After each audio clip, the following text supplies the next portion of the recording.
Well, today let's have a look at those seedlings that I've got here in my indoor germination station. See how they're doing. Yesterday we did a video on this, and today we'll see how some of those transplants worked out. Okay, so if we go back here and pull back the curtain. Now, just yesterday we looked at these, and you can see here there's still nothing coming up. Now those are cabbage, I believe, and but if you look at this little container here, I think there was evidence that some cabbage was coming up yesterday. So look at that. Boy, those are really doing well. So these have got to be taken out and planted in a proper pot. Now, let's look at this one, which is Buttercrunch lettuce. And, well, so far, getting a close-up here, I don't see anything germinating. So these seeds might just not be any good. Now, then, let's go down over here and have a look at that one over there. Now, what this is Bibb lettuce, I believe. Anyway, let's see if I can see the... Yeah, it's a Buttercrunch. This is Buttercrunch, as you can see. Now let's see how this looks.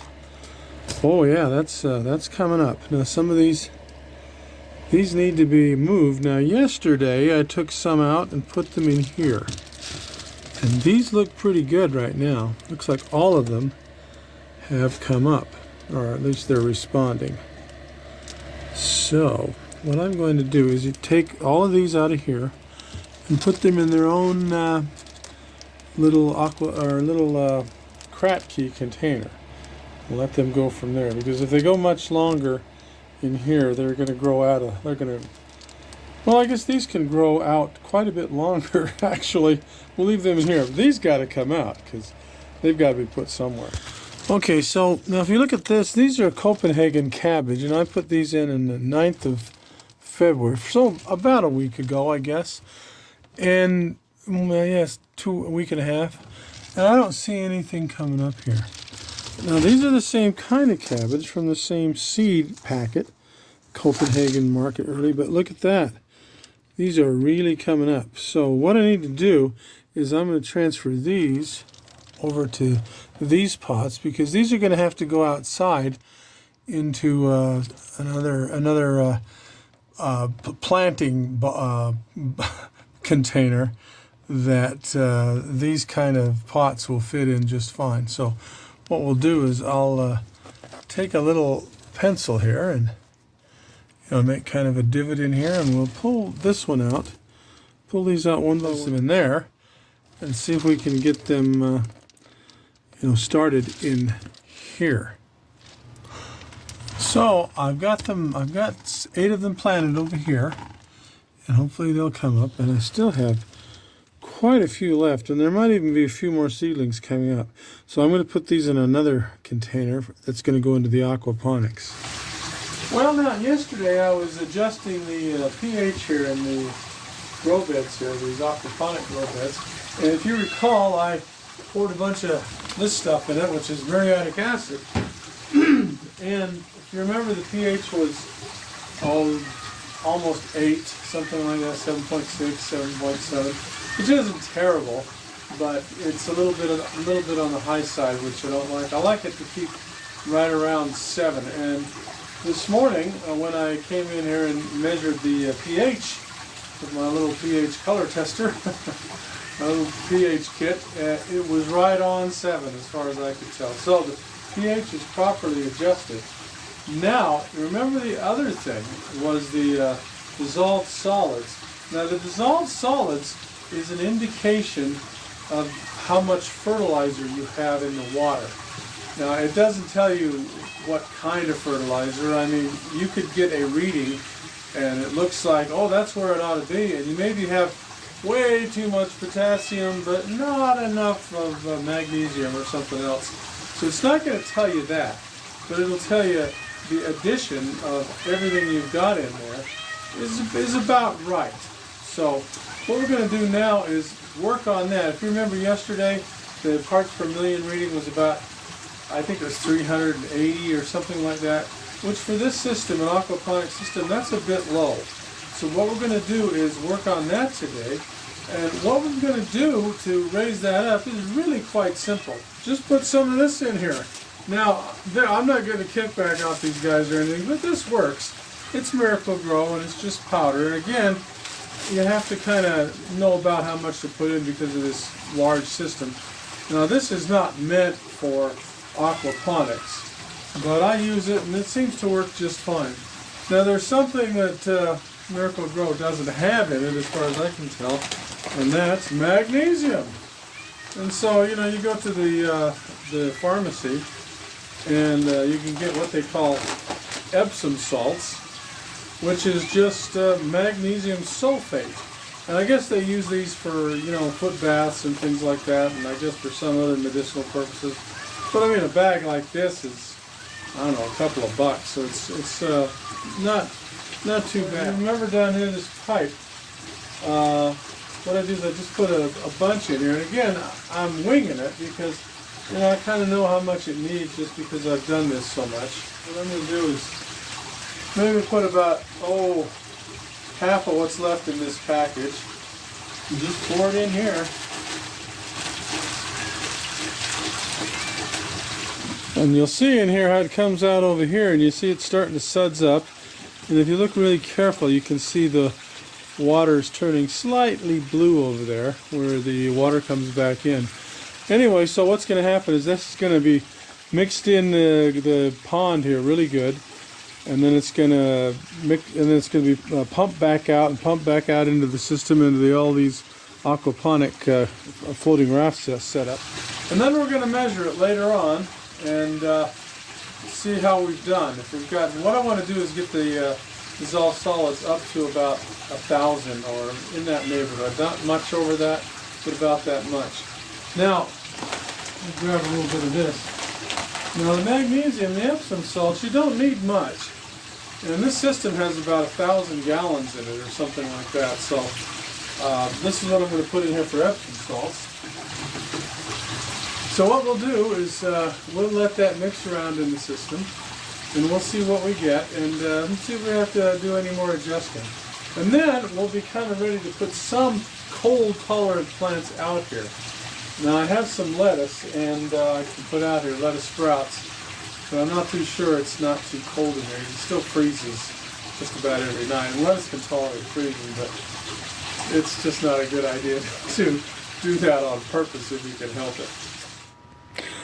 Okay, now so what I've done here is I've taken some of these, I guess they're called peat pellets, and what they look like is a little, you can see the picture on the front there, they have a little flat pellet in the bottom. Let me see if I can pull one of these out of here.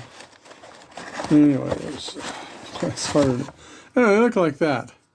And, you know, they have a little divot in the one side here, and what you do is you soak them in water and they expand to something like this. And I have some over here that I just did that to. So I just put them in here and let them expand, and as you can see, that's what happens to them. Now what I'm going to do is this lettuce over here that I've already put some in here, and these seedlings here, I've got to take them out of here because I can't leave them growing in here like that. So what I'm going to do is take these out of here and put as many in each of these as I can and hope they take. And the way I'm going to do that, I'll just show you one here. So I'm going to make a little divot here and then pull one of these out of here and just kind of set it in there and kind of cover it up. Now, because they're so young and they still have the seed attached to them, some of them are a little bit past that, but they should take in here and they should grow. Now what I'm intending to do is take these outside to the big greenhouse and put them in the floating raft and see what happens, if it's too cold out there, or just how, you know, if it's still too cold out there, it might not work, but we'll see. Okay, so now we've got them planted in there and hopefully they take. Now, I've left this over here. I put some more water in it, so it's really muddy. But I think there may be some more seeds that might be coming up. But anyway, we'll see how these take, and these are going to go out in the greenhouse in this aquaponics, or maybe some of them will be in here in the Kratky situation. So we'll see how it goes. Okay, now let's look at these. These are those cabbage plants. These kind right here. And I've transplanted some over here. And I'm going to transplant one out into the main greenhouse where it's still cold, just to see if it takes. So what I'll do is gently pull one of these out of here. And we'll put it in here. This is coconut core. And we'll take it out in the greenhouse and put it in the aquaponics environment and see how it does out there. Just give it a day or two and see if it kind of thrives. And if it does, hopefully these won't get so big that we can't transplant them, but we'll see how it goes. So here's where I planted all my brassicas last year, and they didn't turn out very well. I'm not sure why, but I have some ideas. But anyway, as you can see, they're going to seed. Now, remind, it's the middle of February right now, so it's real early in the season. But these all overwintered. But see, they overwintered and they're just going right to seed. Now, what I did was, see, there's that little cauliflower or that cabbage plant. And what I'm going to do is just put that in one of these holes right here. Yeah, I'll put it in this one clear back here. And the whole idea is just to see if it thrives in a couple of days, and even though it's so cold. And if it does, I'll transplant a bunch more out here. And the idea of transplanting them here so early is because during the day, when it's sunshiny, it gets rather warm in here. It gets up to 60 degrees, even though outside it might be 35 or maybe even 40. But hopefully the environment in here is it'll be kind of warm during the day and cool at night. Hopefully it won't be freezing, but these plants should tolerate that kind of okay. So we'll see how it goes. This is just an experiment. If this works, well, I think we'll be able to grow cabbage and cauliflower right here quite nice in the aquaponics environment. So we'll see what happens. Well, it's been a few hours since we did that little chemistry adjustment by putting in the Miracle-Gro and the Epsom salts. If you remember, I just told you it was 380 or something like that yesterday. So let's see what it is now that it's had a chance to mix around in there. Well, okay, it looks like 430. So it has come up a bit, but 430 is still not enough. So what I think I'll do is add a bunch more and bring it up a little more, because like I said before, I'd like to get it up to about 1,000 or something like that. I think that'd be pretty good for the plants. So I'll put a bunch more in. We'll see how much we can get it up tomorrow. Well, it's the next day after putting this guy out here. Let's see. It got really cold in here last night. But it doesn't look like that plant has having a bad time. So maybe this is good. So that should be a cabbage plant.